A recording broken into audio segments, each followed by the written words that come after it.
അതെ, ഞാനിപ്പോൾ ഉള്ളതെന്ന് പറഞ്ഞാൽ നമ്മുടെ നേരിമംഗലം കാട്ടിലാട്ടോ. നേരിമംഗലം കാട്ടിൽ നമ്മുടെ പാലമൊക്കെ കഴിഞ്ഞ് കുറച്ചിങ്ങോട്ട് കയറി പോകുന്നുള്ളൂ. നമ്മൾ ഈ കാറിലൊക്കെ യാത്ര ചെയ്യുമ്പോൾ ഈ വഴി കൂടെ പോകുമ്പോൾ ആൾക്കാർ എന്താ ചെയ്യുന്നതെന്ന് വെച്ചാൽ ഇങ്ങനെ കുറച്ച് സ്ഥലം കിട്ടുന്ന സ്ഥലത്തൊക്കെ വന്നിട്ട്, അതായത് വണ്ടി പാർക്ക് ചെയ്യാനുള്ള സ്ഥലമൊക്കെ കിട്ടുന്ന സ്ഥലത്ത് വന്നിട്ട് ഫുഡൊക്കെ കഴിക്കും. എന്നിട്ട് എന്താ ചെയ്യുന്നതെന്ന് വെച്ച് കഴിഞ്ഞാൽ ആ വേസ്റ്റ് കാടുകളിലേക്കൊക്കെ വലിച്ചെറിയും. അങ്ങനെ വലിച്ചെറിയുന്നതിൻ്റെ ഒരു ദൂഷ്യഫലം ഞാൻ കാണിച്ചു തരാം കേട്ടോ.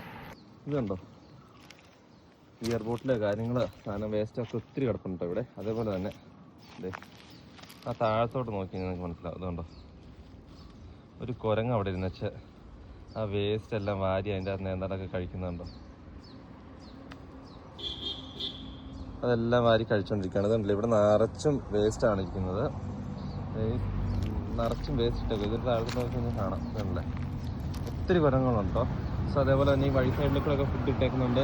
ഇതല്ലേ ഇതിലേക്കൂടെ മുഴുവൻ ഈ കുരങ്ങുകൾ ഇറങ്ങി വന്ന് ആ ഫുഡൊക്കെ കഴിക്കാൻ വേണ്ടി വന്നിരിക്കുന്ന കേട്ടോ ഇതെല്ലാം. അപ്പം നിങ്ങൾ ഇതേമാതിരിയുള്ള ഈ ഫോറസ്റ്റ് ഏരിയയിൽ കൂടെയൊക്കെ യാത്ര ചെയ്യുമ്പോൾ വഴിയിലൊക്കെ വെച്ചിട്ട് ഫുഡൊക്കെ കഴിക്കുവാണെങ്കിൽ ദയവ് ചെയ്ത് ആ ഫുഡൊന്നും ഇങ്ങനെ ഈ വലിച്ചെറിയൊന്നും ചെയ്യരുത്. അതായത് ഇതേപോലെയുള്ള ഈ കുരങ്ങുകളും അതേപോലെയുള്ള ബാക്കി വന്യമൃഗങ്ങളൊക്കെ ഇറങ്ങി വന്ന് അതെല്ലാം ഭക്ഷിക്കുകയും ചെയ്യും. പ്ലാസ്റ്റിക് ഇതൊക്കെ തിന്നുകയൊക്കെ ചെയ്യും. പിന്നെ അതേപോലെ ഈ റോട്ടിൽ കൂടെ ഒക്കെ ഇറങ്ങി വന്ന് ആക്സിഡൻ്റ് ആകാനുള്ള ചാൻസ് കൂടുതലാണ്. അപ്പോൾ എല്ലാവരും ഇതൊന്ന് ശ്രദ്ധിക്കണം കേട്ടോ.